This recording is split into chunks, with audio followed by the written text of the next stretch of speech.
Political महाराष्ट्रामध्ये आपलं स्वागत। मसाजोगचे सरपंच संतोष देशमुख यांच्या हत्या प्रकरण सुरेश धस यांनी आक्रमकपणे उचलून धरलं होतं। गेल्या 2 महिन्यांपासून या हत्या प्रकरणात आका वाल्मिक कराड आणि आकाचा आका धनंजय मुंडे असल्याचा आरोप सुरेश धसांनी केला होता। सुरेश धसांनी धनंजय मुंडेंविरोधात रान उठवलं असतानाच अचानक त्यांच्या बंडोबाचा थंडोबा झालाय।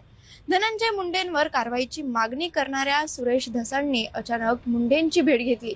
त्यांच्या या भेटीमुळे सगळ्यांच्याच भुवया उंचवणं स्वाभाविक आहे। त्यामुळे मुंडे आणि धस भेटीमुळे नव्या वादाला तोंड फुटले। एकीकडे विरोधक धनंजय मुंडेंच्या राजीनाम्याची मागणी करतायत, अशातच सुरेश धस यांनी मुंडेंची भेट घेतल्याने विरोधकांच्या मनात सेटिंग केल्याची शंका आता निर्माण व्हायला लागली आहे। ही भेट प्रकरण मिटवण्यासाठी किंवा राजकीय सेटिंग करण्यासाठी आहे का, असा सवाल जरांगेंपासून ते दमानियांपर्यंत सगळ्यांनीच विचारलाय। सुरेश धसांनी दगा केल्याचा आरोप मनोज जरांगे पाटीलांनी केलाय।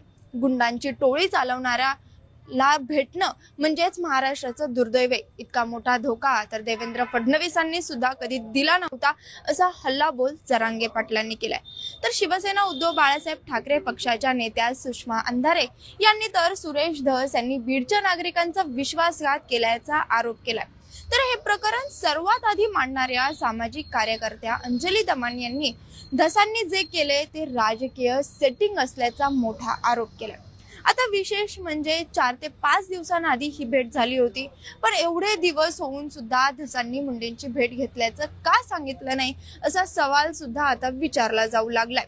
या भेटीची जेव्हा बातमी आली तेव्हा भाजप प्रदेशाध्यक्ष चंद्रशेखर बावनकुळे यांना पत्रकारांनी विचारलं, तेव्हा त्यांनी तब्बल 4 तास चर्चा झाल्याचं सांगितलं। तसंच सुरेश धस आणि धनंजय मुंडे यांची भेट आपणच घडवून आणल्याचा दावा सुद्धा बावनकुळेंनी केला। त्यांच्यात मतभेद आहेत, मनभेद नाही। पक्षाचा अध्यक्ष असल्यामुळे मीच भेट करून दिली, असा दावा त्यांनी केलाय। पण या दाव्याबद्दल जेव्हा धसांना विचारण्यात आलं तेव्हा 4 तास कोण म्हटलं, बावनकुळेंनी म्हटलं असेल तर त्यांना जाऊन विचारा, मला विचारू नका, असं चिडत पत्रकाराला उत्तर दिलं। थोडक्यात सुरेश धस यांनी मुंडेंची भेट घेतल्यामुळे संतोष देशमुख हत्या प्रकरणात त्यांनी त्यांच्या भूमिकेपासून यू-टर्न घेतलाय का, असा प्रश्न उपस्थित होतोय।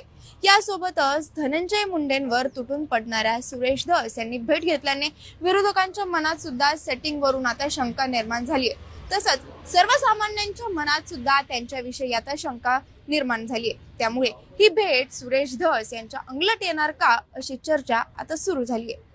सध्या आपण इथेच थांबतोय। धनंजय मुंडे आणि सुरेश धस यांच्या भेटीवर तुम्हाला काय वाटतं हे आम्हाला कमेंट करून नक्की सांगा आणि पाहत राहा पॉलिटिकल महाराष्ट्र। धन्यवाद।